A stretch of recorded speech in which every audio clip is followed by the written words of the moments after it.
bangsa yang berkeadilan.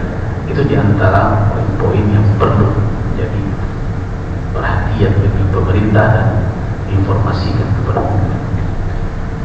Saya rasa itu dulu, dan mari kita lanjutkan kajian kita.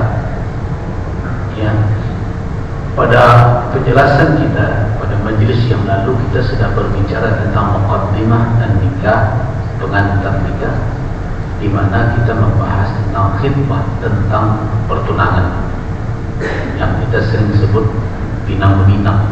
Nah, namun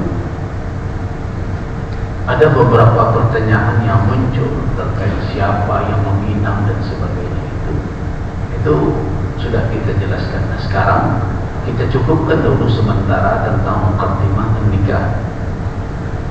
Sekarang kita masuk kepada pembahasan tentang nikah itu sendiri. Tentu kalau kita berbicara tentang nikah, yang paling cepat hadir dalam pikiran kita adalah tentang akad. So, kalau nikah tidak berakad, itu bukan pernikahan namanya ini. Sebab la yatimmu aqdun nikah, akad nikah itu tidak akan terwujud kecuali kalau terpenuhi ketentuan syaratnya. Jadi intinya pernikahan itu adalah akad.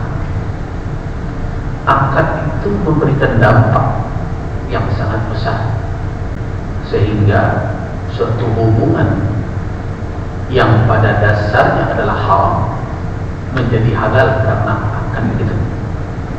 Kenapa saya katakan pada dasarnya haram? Ada kaedah-kaedah yang bapak-bapak dan ibu-ibu harus pahami. Dia berbeda, tapi sebagian orang menyamakan. Al-aslu fil muamalat al-ibahah. Pada asalnya bermuamalah, muamalah itu interaksi antar sesama manusia. Itu hukum asalnya adalah ibahah, boleh dijual beli berbagai macam. Itu hukum asalnya boleh, kecuali kalau ada dalil yang melarang. Itu konsepnya. Kalau orang bertanya tentang apa? Tentang jual beli, hukum asalnya adalah boleh, kecuali kalau ada yang melarang. Maknanya bahwa di dalam perkara muamalat, apalagi dalam perkara muamalah finansial, berdagang, berbisnis, berinteraksi dengan sesama, itu hukum asalnya boleh, berinovasilah, tapi hindari yang dilarang. Nah, ini nanti kaedah ini terbalik dengan kaedah ibadah dan kaedah dalam pernikahan.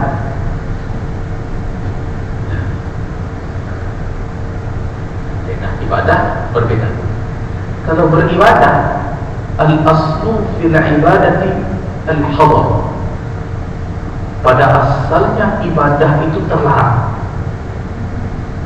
Terbalik kan? Kalau muamalat pada asalnya boleh, kecuali kalau ada yang melarang. Kalau beribadah tidak, dia terbalik. Pada asalnya, ya, pada asalnya ibadah itu terlarang, kecuali kalau ada dalil yang menunjukkan bahwa dia disyariatkan. Kalau dia tidak tersuruh, tidak ada petunjuk yang menyuruh untuk melakukannya, baik kategori sunnah atau boleh atau wajib, hukum asalnya adalah terlarang. Artinya ruang inovasi dalam ibadah tidak dibuka lebar. Jadi ibadah itu tidak bisa dikreasikan. Jadi berbeda. Jadi kalau ada ulama nanti yang mengatakan begini, itu jangan dilakukan. Terus ada orang menjawab, kan tidak ada dalil yang melarang. Itu keliru tuh cara menjawab seperti itu, berpikir begitu keliru. So dalam beribadah bukan dalil yang melarang yang dicari, tapi dalil yang menyuruh. Ini perlu digarisbawahi. Jadi kalau ada orang melakukan ibadah kemudian disentil oleh yang lain, kenapa kamu buat begitu?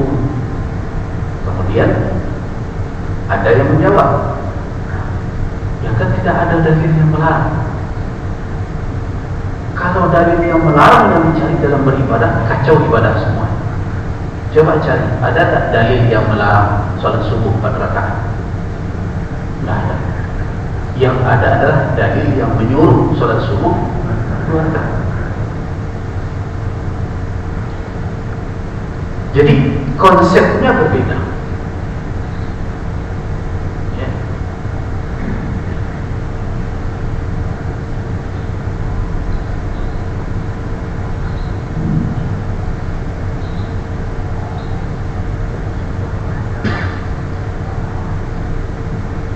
Jadi di dalam perkara ibadah, hukum asalnya adalah terlarang kecuali kalau ada dalil yang menunjukkan dia masyru' di syariatnya. Intinya beribadahlah pada batasan yang ada petunjuk syariat. Yang tidak ada petunjuknya tidak bisa dilakukan. Tetapi muamalat kebalikan. Pada dasarnya bermuamalat, berinovasi di dalam berdagang, berbisnis, berinteraksi sesama, ya, memproduksi makanan bermacam, hukum asalnya adalah boleh, kecuali kalau ada yang melarang. Awak dan ibu bisa bedakan di kalau bersuhu sesuatu pakai rimbo tanpa itulah makna dimakan. Cari saya tidak terlarang makan dalam. Tapi kalau beribadah tidak. Jangan buat sesuatu yang tidak ada petunjuk. Nah, sekarang terkait dengan pernikahan. Nah, bagaimana hukum asal?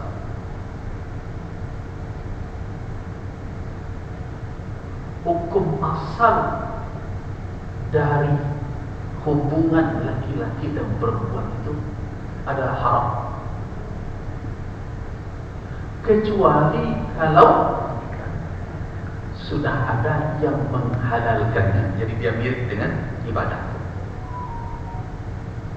Jadi hubungan antar laki-laki dan perempuan itu adalah haram, terlarang, kecuali kalau ada yang menghalalkannya. Jadi kalau terjadi subhat di dalam penghalalan satu pasangan, maka dia merujuk ke mana? Ke hukum asal dia terlarang. Bahkan ada ulama yang memberikan contoh ini. Kalau ada 4 orang wanita yang dia temui, dikhawatirkan dahulu 4 wanita ini pernah menyusu dengan ibunya, jadi sepersusuan dengan dia tidak menikahi. Tapi mana dari yang 4 ini yang pernah menyusu? Ulama mengatakan keempat-empatnya haram bagi dia untuk demikian. Kenapa? Khawatir nanti tidak halal. Jadi aspek keharamannya lebih kuat. Nah, itu contoh. Jadi al-aslu fil bud'i haram. Pada dasarnya pergaulan laki-laki dan perempuan itu haram, kecuali kalau ada yang menghalalkan. Nah, penghalalan pergaulan khusus itu hanya satu. Apa itu? Nikah. Tidak ada yang lainnya. Kumpul kebo, kumpul sapi kan. Jadi yang menghalalkan hubungan itu hanya nikah. Tapi adakah yang lain? Ada. Apa? Kenapa tidak disebut? Karena sekarang realitanya dia ada, yaitu budak. Nikah siri itu nikah juga, walaupun tidak semua nikah siri itu halal, adalah perbudakan. Tapi untuk kondisi sekarang, budak sudah tidak ada. Jangan dianggap pula ART nanti budak pula, seperti ada sebagian pakar yang mengatakan bisa masuk kategori tidak milkul yamin. Nah, makanya di dalam Al-Quranul Karim kecuali kepada istri-istrimu atau ma malakat aymanukum, atau kepada milkul yaminmu, yaitu budak yang di dalam kepemilikanmu. Nah, untuk sekarang kondisi faktualnya apa? Adalah hanya nikah. Itu kondisi aktual hari ini. Nah, karena itu nikah penting untuk diketahui terkait dengan pemenuhan ketentuan-ketentuan yang telah ditetapkan oleh syariat. Nah, itulah gunanya kita belajar tentang fikih an-nikah. Nah, sekarang ketika kita berbicara tentang nikah sebagai suatu konsep dengan kehalalan berhubungan antara laki-laki dan perempuan dalam satu ikatan, dimanapun di dalam kajian fikih ketika kita mewujudkan suatu, maka tidak bisa menghindar dari memenuhi ketentuan yang disebut dengan rukun dan syarat. Tanpa itu sesuatu tidak akan ada. Jadi ibarat suatu bangunan, kalau tidak ada tiang, tidak ada penyangga, maka bangunan itu tidak ada. Nah, itulah fikih. Fikih itu untuk menuntun kita agar kita bisa mewujudkan suatu yang dituntut oleh syariat agar terpenuhi dan ada dia dalam pandangan syarak, agar kita mematuhi apa yang menjadi rukun dan syarat dari sesuatu tersebut. Nah, begitu juga dengan nikah. Ketika kita bicara nikah, nikah tidak akan terwujud adanya kalau tidak terpenuhi rukun dan syarat dari nikah tersebut. Rukun dan syarat nikah itu tidak hanya dibuat-buat oleh ulama fikih, tetapi mereka rumuskan dari ketentuan-ketentuan yang ditunjukkan oleh nas-nas Al-Quran dan Sunnah, dan juga tentu ditopang dengan ijtihad nalar manusia. Nah, para ulama di dalam menentukan rukun dan nikah ini ketika diperinci akan terbagi ke beberapa mazhab. Namun secara sederhana saya bisa katakan bahwa secara global nikah itu ada 4 rukunnya. Nanti kalau ada yang mengatakan lebih dari itu, perbedaannya tidaklah perbedaan yang sangat mendasar. Ada 4 rukun. Kalau dirinci bisa menjadi berapa nih? 6. Mana yang 4 dan mana yang perincian kalau dia dirinci jadi? Yang 4 itu yang pertama sirat namanya.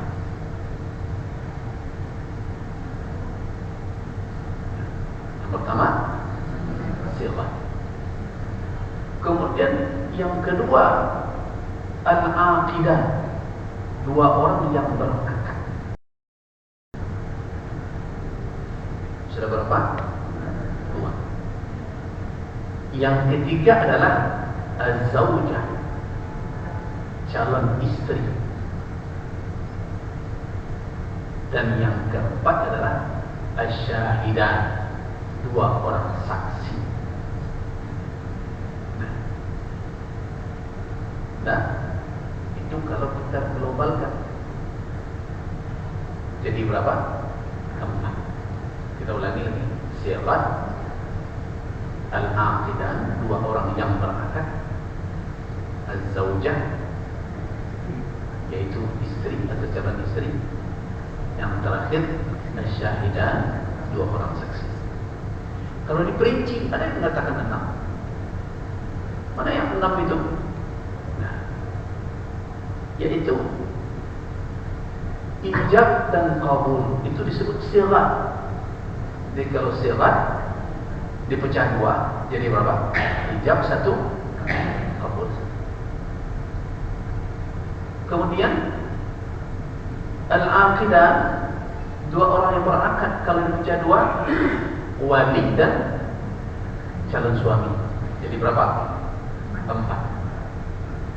Kemudian calon istri 5, kemudian saksi 2 orang 6. Jadi kalau ada orang yang menjelaskan kepada kita rukun nikah itu 6, cek sulam, ambeknya itu bertangkanya berdua, awak aja satu boleh. Kenapa? Karena keduanya merujuk kepada kajian yang sama, cuma satu berbicara secara global, yang satu berbicara secara terperinci. Jadi kalau ada yang mengatakan rukun nikah 4, ya benar, tapi ijmal secara global. Nah, kalau ada yang mengatakan 6, iya, itu tafsilan secara terperinci. Coba sebutkan, nanti akan bertemu itu. Yang satu, yang 4 menyebutkan yang pertama syirat, yang kedua aqidah, yang ketiga zaujah, istri, calon istri, yang keempat saksi, yang 4. Coba sebut kamu yang mengatakan 6 berapa? Ijab dan qabul 1, wali dan calon suami 4, 5 calon istri, 6 saksi 2 orang. Apakah berbeda antara dua? Tidak berbeda.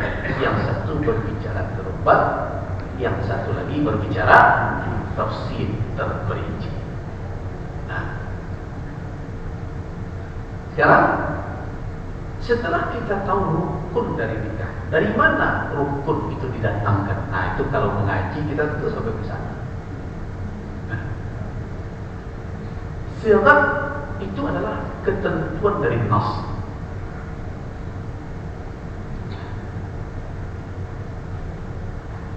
Ketentuan dari nas. Kenapa? Karena Al-Quranul Karim tidak mempergunakan kata Allah Subhanahu wa Ta'ala dalam Al-Quran, tidak mempergunakan kata yang menunjukkan ikatan antara sepasang suami istri itu, melainkan dengan 2 kata saja dalam Al-Quran. Satu, nikah. Nah, nikah. Yang kedua adalah az-zawaj, nikah. Yang satu zawaj. Zawaj sering kita artikan nikah atau kawin. Nah, nikah, perhatikan firman Allah Subhanahu wa Ta'ala yang kemarin juga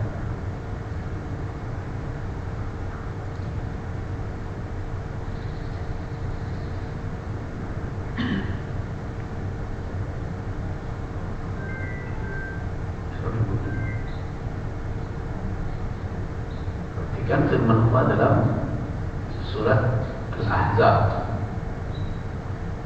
ayat 37 itu.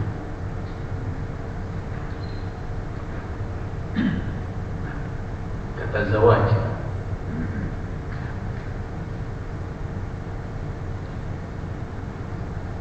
kata zawaj, maaf, kata nikah ada di dalam surat Al-Ahzab.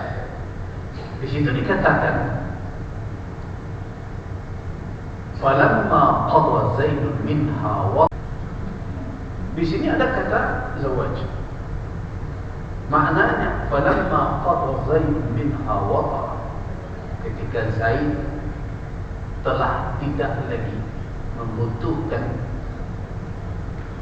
ikatan jalinan dengan Zainab, kami kawinkan engkau, kami nikahkan engkau. Kata apa dipakai oleh Allah dalam Al-Quran? Zawaj. Zawaj nikah. Sedangkan kata nikah, perhatikan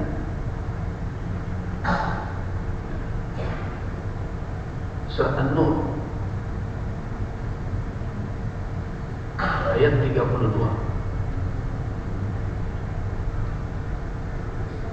Wa ankihul ayama minkum was-salihina min ibadikum wa imaikum iyakunu fuqara'a yughnihimullahu min fadlihi wallahu wasi'un alim.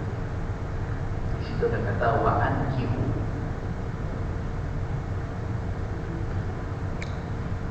dan nikahkanlah. Nah,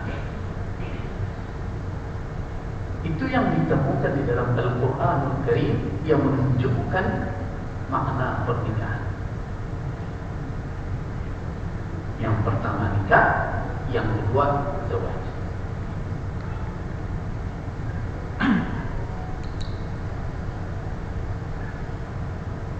Penggunaan kata ini menjadi ketentuan berdasarkan kepada hadis Nabi.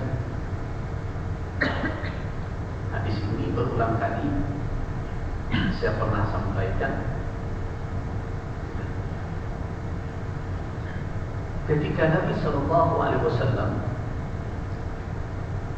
berkhutbah pada Haji Wada, pesan beliau apa? Di antaranya istausu bin nisa'i khairah. Aku titipkan kepada kamu sekalian agar berwasiat menasihati wanita sebaik-baiknya. Kenapa bersikap baik? Fa innakum aqadtumuhunna bi ahdillah.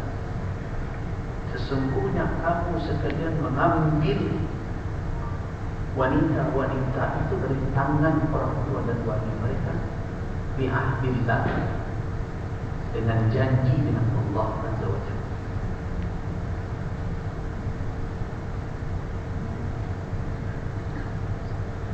Wastahlalta furujahunna, dan kamu menghalalkan furuj,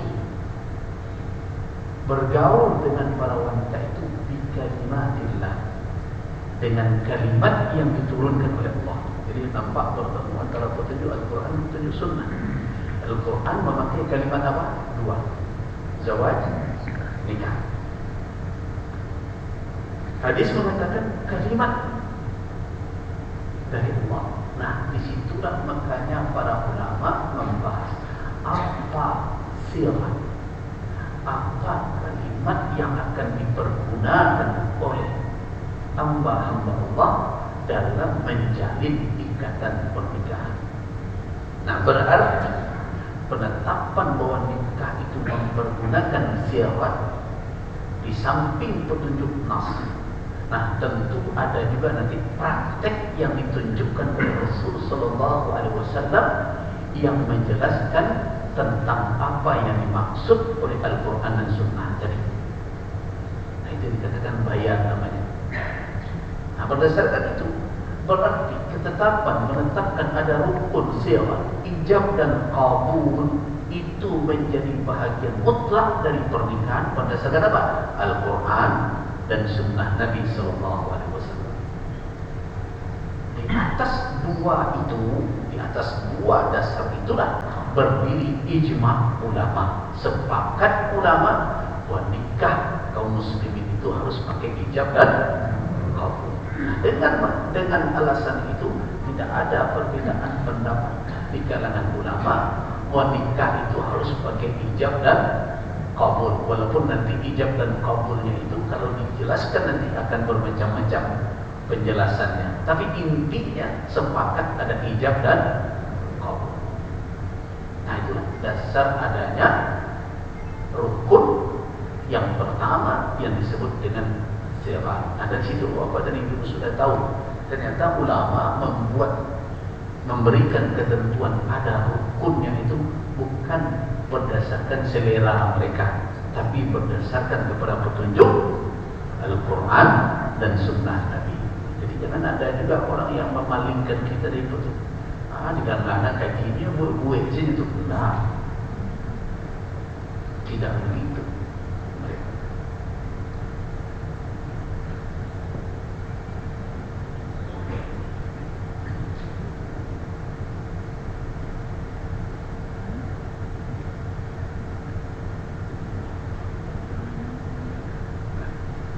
Kemudian rukun yang kedua tadi sebelum kita jelaskan adalah al-aqidah. Dua orang yang melakukan.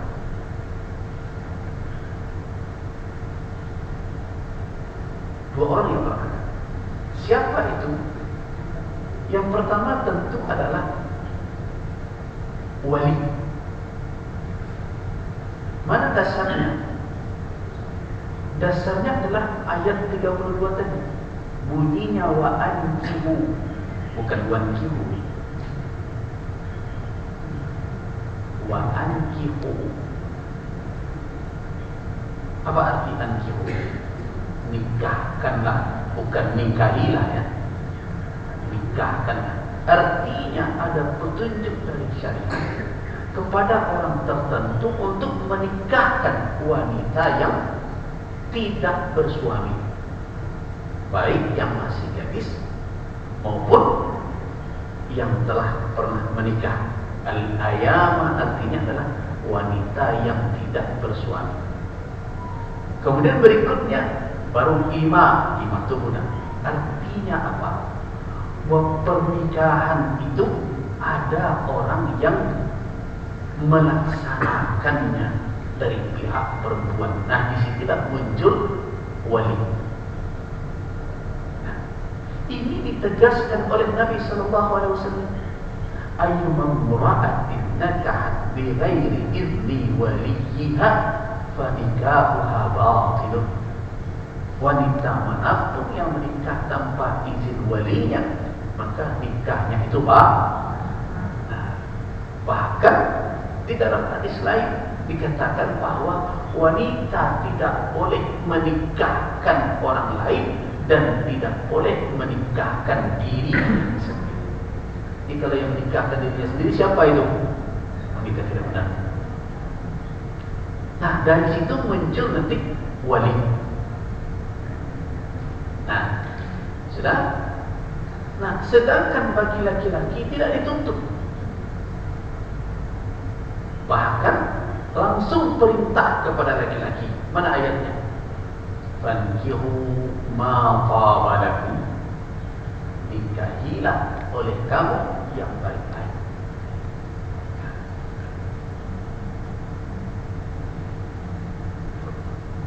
Kita lanjutkan. Selesai kerja saya. Nah, tidak konsentrasi.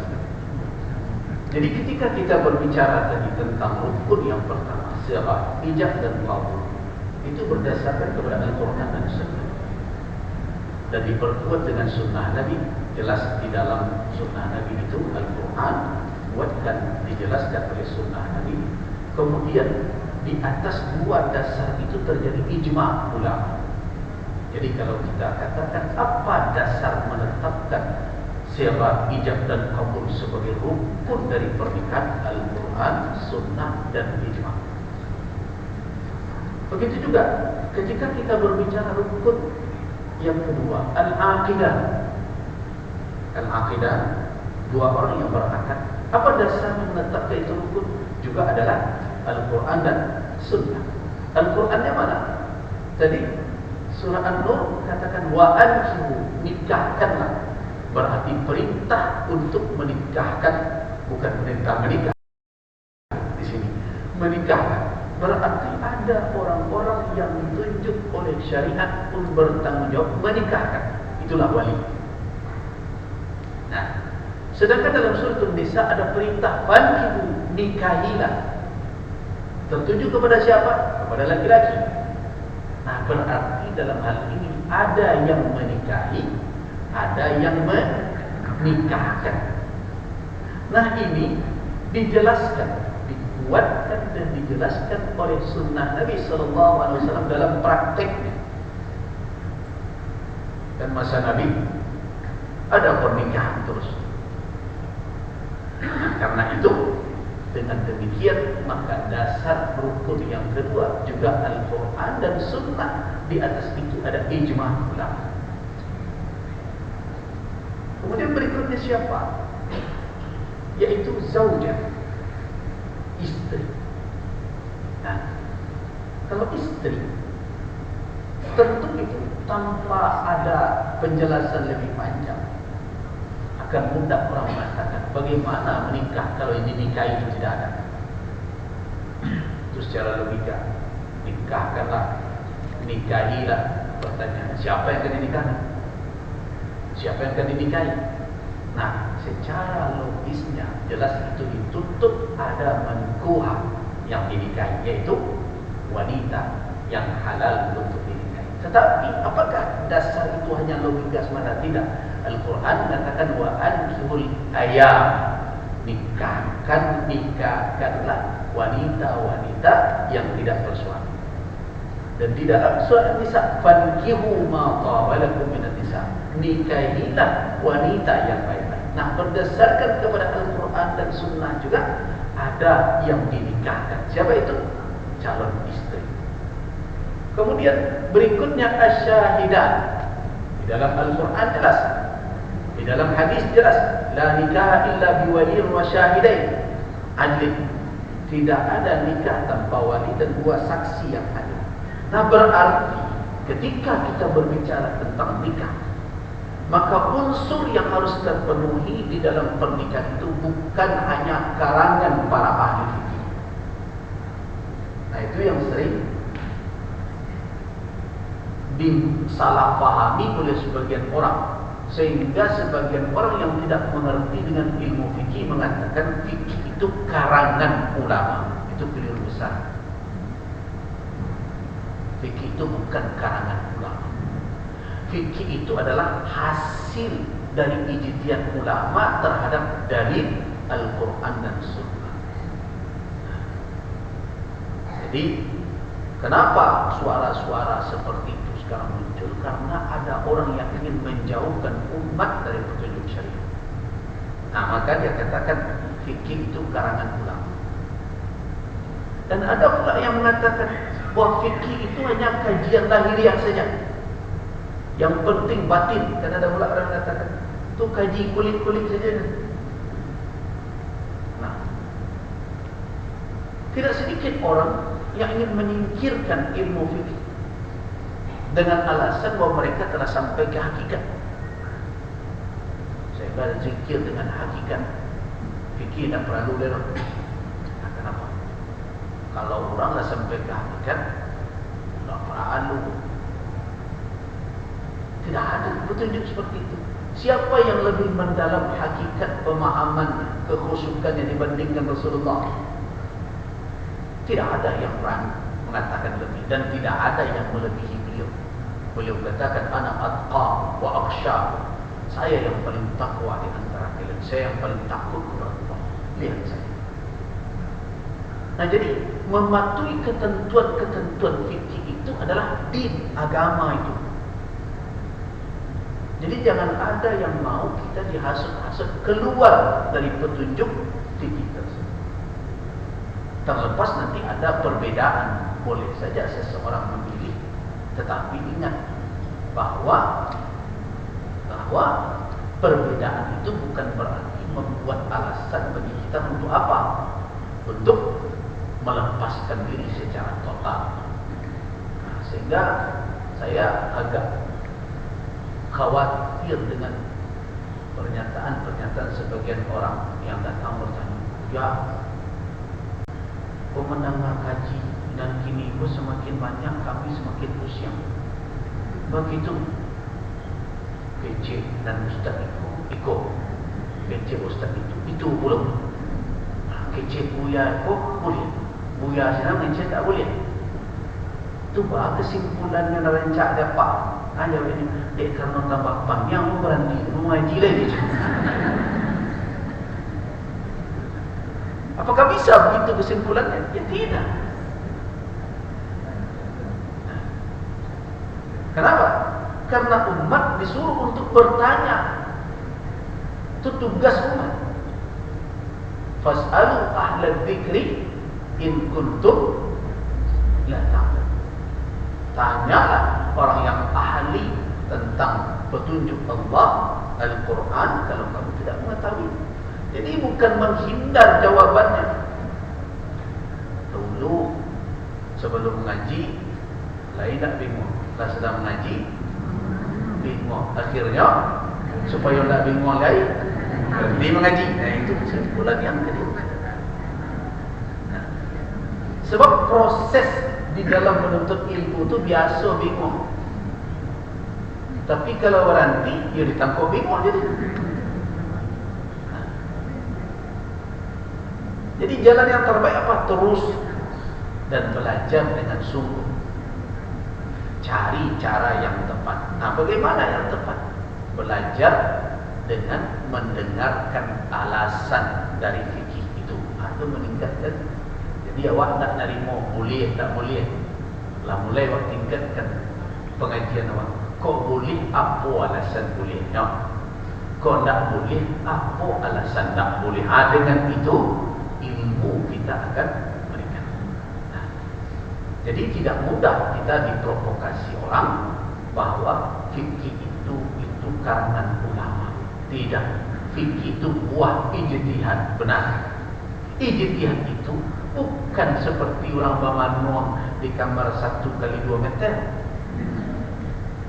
Nah, ijtihad itu apa? Bazul aqsal wus'i, mengerahkan daya maksimal. Jadi daya maksimal untuk apa?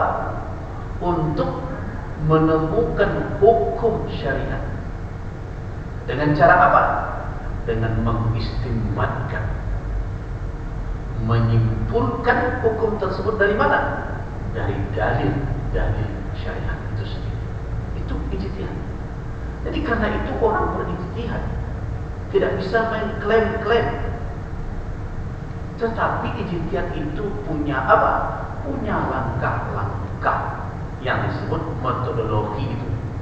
Nah, ada ulum Quran, memahami bagaimana menafsirkannya. Kemudian apa dalil-dalil sunnah, bagaimana hubungan sunnah dengan Al-Quran itu.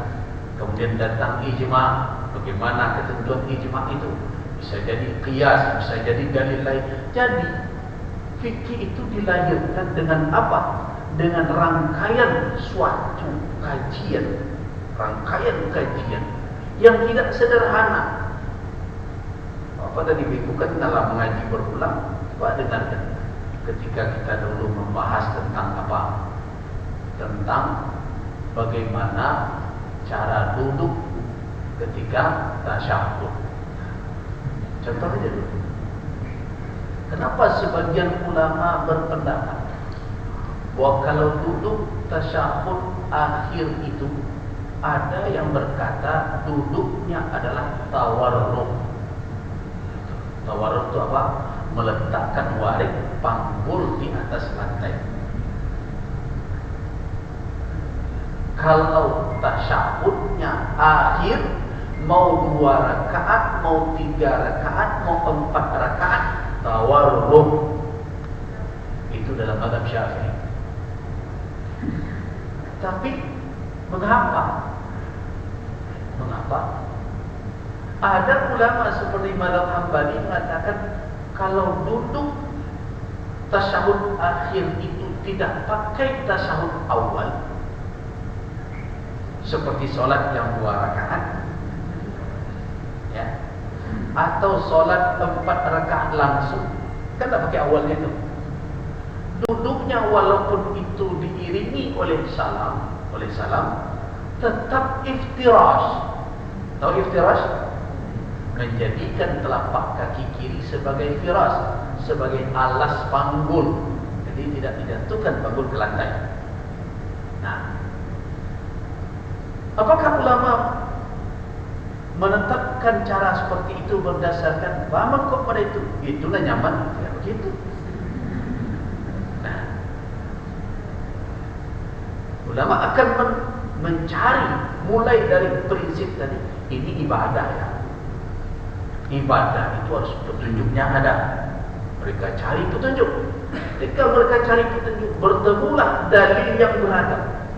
Yang satu ada dalil tawarruk, yang satu ada dalil iftirash.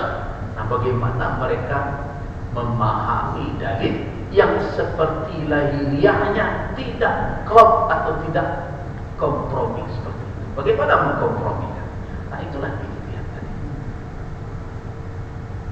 Nah, jadi apa yang ingin saya katakan bahwa ulama tidak melahirkan fikih berdasarkan selera mereka saja, tapi mereka lahirkan dengan analisa dan kajian, dan itu amanah di pundak mereka. Jadi kalau kita bertanya kepada ulama yang mengerti itu, tersalah pun nanti dia berfatwa, selama dia melakukan analisa dengan benar dan maksimal, dia tidak berdosa. Jadi dikatakan oleh Nabi sallallahu alaihi wasallam, "Idza hakama al-hakim," apabila seorang hakim meletakkan hukum, fajtahada, berijtihad dia, fa asaba, ternyata benar ijtihadnya, falahu ajran, dia dapat 2 pahala. Apabila dia meletak hukum, fajtahada, dia tetap berijtihad, fa akhta, namun tersalah dia, tersalah, apakah dia berdosa? Tidak. Falahu ajrun wahid, dia dapat 1 pahala, kata Nabi. Kalau yang benar 2, kalau yang tersalah tadi 1, dengan syarat mereka berijtihad. Nah, bagaimana dengan kita? Ternyata yang berfatwa itu tersalah. Tentu tersalah pula kita yang mengikuti. Apakah berdosa kita? Tidak. Selama kita bertanya kepada orang yang pandai berijtihad.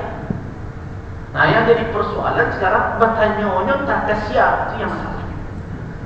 Tanya ke Google, ke AI di sini. Nah, itu yang masalah kita.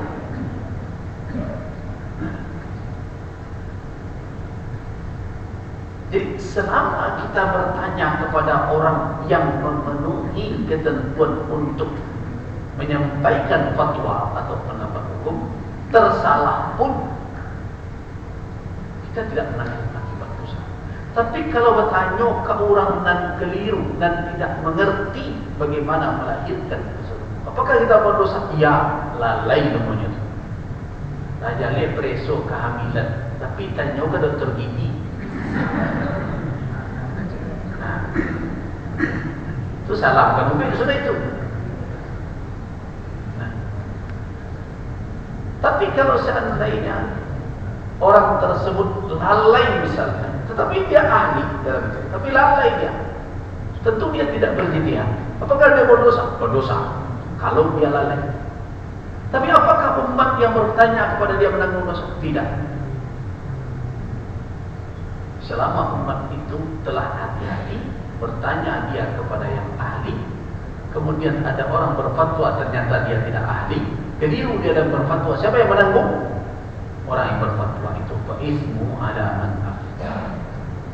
Nah, jadi saya ingin jelaskan bahwa rukun-rukun yang kita sebutkan tadi bukan karena. Nah, sekarang apa yang dimaksud dengan rukun? Yang dikatakan rukun adalah ma yalzamu min wujudihi wujudu syai'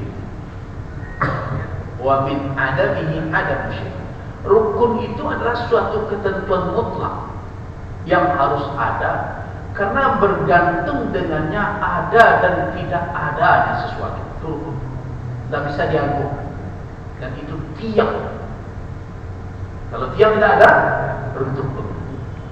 Keberadaan dia itu menopang keberadaan bangunan tersebut, menentukan keadaan. Jadi rukun adalah sesuatu yang mutlak harus ada. Tanpa dia tidak ada. Jadi kalau dikatakan rukun nikah, tanpa rukun nikah tidak ada. Adanya rukun nikah baru ada. Jadi dikatakan rukun. Jadi kalau orang berbicara tentang rukun salat, rukun haji, rukun zakat, rukun nikah, itu adalah sesuatu yang harus ada karena keberadaannya itu menentukan adanya sesuatu hukum. Jadi ada nikah sangat ditentukan oleh rukun. Tidak ada nikah, tidak ada rukun, berarti tidak ada. Nah, tetapi ingat, rukun tidak begitu saja berdiri. Rukun itu membutuhkan syarat-syarat baru dia dipandang ada. Nah, karena itu muncullah setiap rukun itu ada syaratnya. Nah, jadi tadi nanti kita kaji syarat apa syaratnya, baru dia dikatakan sah sebagai rukun. Dua orang yang berangkat, apa syaratnya? Baru dia bisa sah dikatakan sebagai calon suami, sebagai wali. Ternyata nyoba usai kawan sama sekolah je dulu tak ampaknya kemenikahkannya, berarti tidak ada rukun. Kenapa? Karena syarat rukun tidak terpenuhi. Begitu juga, apalagi istri harus ada syaratnya, baru dia bisa memenuhi sebagai rukun dalam pernikahan. Nah, begitu juga asyahidah, dua orang saksi harus yang memenuhi syarat pula untuk dijadikan sebagai saksi. Jadi dari 4 rukun, masing-masing rukun harus ada syarat yang terpenuhi baru sah dia menjadi rukun. Apa contoh? Kita mulai dari sirah ijab kabul. Apakah ijab kabul itu setelah diucapkan otomatis ada? Belum tentu. Kenapa? Bagaimana kalau dia robah, dia tidak pakai nikahkan? Apa contohnya? Aku titipkan anak aku kepada engkau. Apa kata ulama? Tidak sah. Kenapa? Karena siapa harus dengan kalimat yang telah ditetapkan oleh syariat, dan titipan tidak sah dijadikan sebagai syarat di dalam akad nikah. Itu kata ulama. Itu berarti ada syarat, nanti kita bahas. Contoh lagi, antara ijab dan qabul harus bersambung. Contoh itu syarat. Setelah ijab disebut, harus bersambung dengan qabul. Apa makna bersambung? Nah, sebagian orang keliru dalam hal ini. Ada mengatakan bersambung itu tidak boleh mangok. Nah,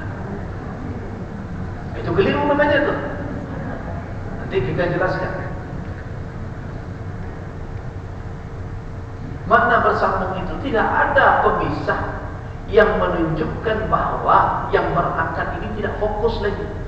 Contoh, ketika bapaknya lah mengijabkan, aku nikahkan anak aku dengan engkau si fulan, anakku si fulana dengan engkau, dengan maharnya sekian tunai. Ketika nyebut tunai itu, ngariau kalang-kalang laki tadi, ajanya beko menjawab pak makan bocil lu, kan? Ah, itu baru ada fasil. Itu contoh yang lebih jelas. Nah, tetapi apakah batuk, melului selero dan lain-lain dianggap pemisah?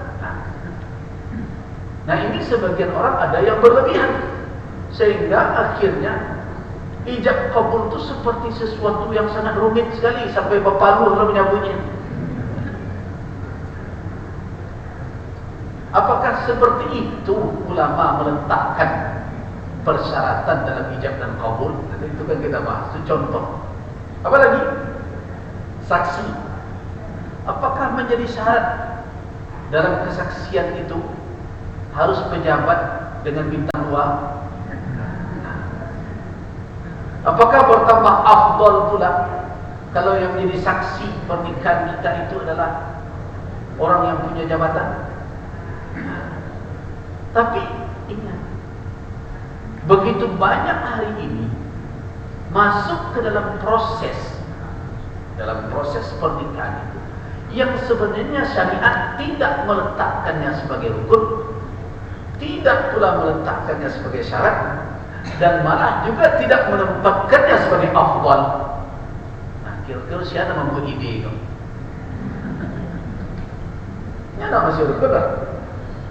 Tidak lo dalam kategori syarat, tidak lo ada afdalnya. Nah, contohnya nikah di masjid. Siapa ngecek nikah di masjid itu afdal?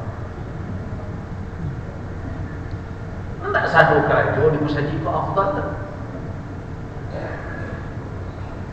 Salat sunat saja di mana afdal? Kan tak bisa kita pakai alasan afdalul biqa, sebaik-baik bukan tanah di muka bumi adalah buyutullah, rumah Allah. Tak bisa dengan dalil itu akhirnya seluruh masalah kalau dikerjakan saja Allah tidak bisa begitu. Bahkan ada yang haram dilakukan di masjid ini. Apa contohnya? Jual beli. Ini kalau ada orang menjual beli situ, kesianan dia kok menjual murah ini kok macam. Nah, kalau ada yang begitu boleh itu orang yang mendengar itu menjawab la arbahakallah. Mudah-mudahan nak dia gila galak kau ni. Ada yang terlarang. Nah, jadi siapa itu yang punya ide membawa nikah ke masjid, kalaupun hukumnya boleh, tetapi tidak ada afdaliyahnya di situ. Apalagi kalau masuk dengan apa? Dengan cara-cara yang jauh dari menghormati hak kehormatan masjid. Ditambah ada ide membawa bansi pula ke dalam mereka untuk mengirinkan info dan itu. Itu bukannya malah afdal saja tak ada dalilnya, malah itu melecehkan kehormatan rumah Allah yang semestinya dari tempat zikir, mestinya tempat zikir kemudian menjadi ajang untuk seremonial yang tidak bersesuaian dengan nilai-nilai masjid. Jadi perlukah mengaji ulang balik? Perlu. Kenapa perlu? Karena banyak yang pandai menukuk-nukuk gini.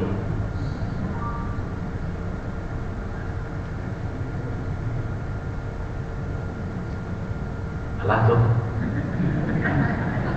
Jadi insyaAllah pekan depan kita hari Senin supaya lebih fokus bisa mengikuti. Mohon maaf dan insyaAllah kita akan susun pengumumannya. Wassalamualaikum warahmatullahi wabarakatuh. Wabillahi taufiq wal hidayah. Assalamualaikum warahmatullahi wabarakatuh.